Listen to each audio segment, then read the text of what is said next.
नमस्कार दोस्तों। आज की इस क्लास में जो है वो अपने आगे बढ़ने वाले हैं। पिछली क्लास में जो है वो अपने पढ़ा था कंप्यूटर डेफिनेशन के बारे में कि कंप्यूटर क्या होता है, कंप्यूटर किसे कहते हैं, क्या उसके काम होते हैं। अभी जो है वो अपनी नेक्स्ट बात करेंगे उसके आगे। कंप्यूटर काम करने से पहले जो है वो कंप्यूटर को स्टार्ट करना होता है। तो कंप्यूटर की स्टार्ट करने की प्रोसेस को जो है वो क्या कहा जाता है? तो कंप्यूटर की स्टार्ट करने की प्रोसेस को जो है वो कहा जाता है कि बूटिंग। बूटिंग बूटिंग का मतलब क्या है?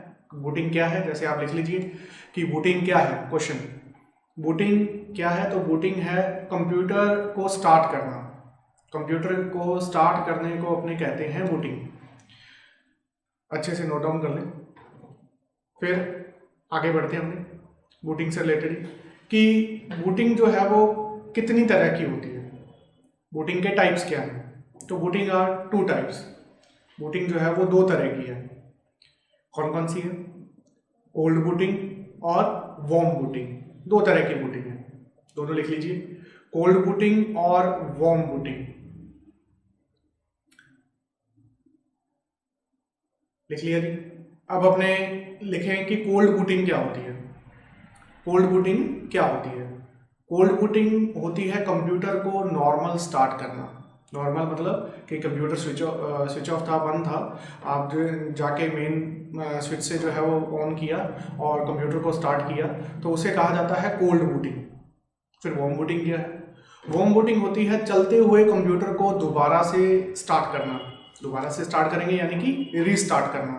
चलते हुए कंप्यूटर को रीस्टार्ट करना यानी कि ऑपरेटिंग सिस्टम को दोबारा से लोड करना मेमोरी के अंदर, तो उसे कहते हैं वॉर्म बूटिंग। वॉर्म बूटिंग क्यों करते हैं, क्या कारण होते हैं वॉर्म बूटिंग के रीस्टार्ट करने के? तो उसके पीछे कोई भी कारण हो सकते हैं, डेडलॉक हो सकता है या रिस्पॉन्स नहीं कर रहा है, कोई भी कारण हो सकता है। चलते हुए कंप्यूटर को अगर अपने दोबारा से स्टार्ट कर देते हैं तो उसे कहा जाता है वॉर्म बूटिंग। तो अभी जो है वो अपनों ने क्या पढ़ा बूटिंग के बारे में कि बूटिंग क्या है, कंप्यूटर को स्टार्ट करना। दो टाइप है, कोल्ड और वॉर्म। अब नेक्स्ट आप जो देख पा रहे हो स्क्रीन पे, एक है बायोस और एक है पोस्ट। ये जो कंप्यूटर जो स्टार्ट होता है जिसे अपने बूटिंग कहते हैं, तो उसका सारा काम जो है वो किया जाता है बायोस के जरिए, बायोस द्वारा होता है। और बायोस की फुल फॉर्म जो आप देख पा रहे हो वो है basic input output system. Basic input output system जो है वो बायोस की फुल फॉर्म है। फिर नीचे एक पोस्ट भी है, वो क्या है? ये बायोस का ही एक पार्ट है। जैसे बायोस एक्टिव होता है तो वो एक कमांड को रन करता है जिस कमांड का नाम है post. Power on self test कि स्टार्ट होने से पहले भैया एक खुद का जो है वो टेस्ट कर लीजिए। किस चीज़ का? कि क्या सारा हार्डवेयर जो है वो कनेक्टेड है, क्या वो सही से काम कर रहा है, क्या कंप्यूटर स्टार्ट हो सकता है। और अगर सब कुछ सही है तब कंप्यूटर जो है वो स्टार्ट हो जाता है।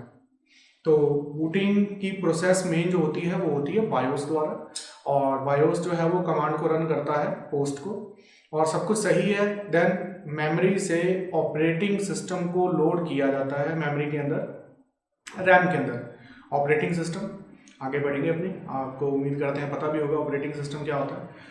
फिर जो है आप इसको नोट डाउन कर लें कि बूटिंग का काम जो है वो होता है किसके द्वारा? बायोस द्वारा। बायोस की फुल फॉर्म लिख लें। और पोस्ट द्वारा, पोस्ट की फुल फॉर्म लिख लें। पोस्ट क्या होती है? और ये होती है कंप्यूटर की स्टार्ट होने की प्रोसेस कि एक जब कंप्यूटर स्टार्ट होता है तो किस तरह से जो है वो स्टार्ट होगा, क्या क्या जो है वो उसका प्रोसीजर रहता है। उम्मीद करते हैं कि आपको बूटिंग के बारे में जो है वो अच्छे से समझ आ गया होगा कि बूटिंग क्या होती है।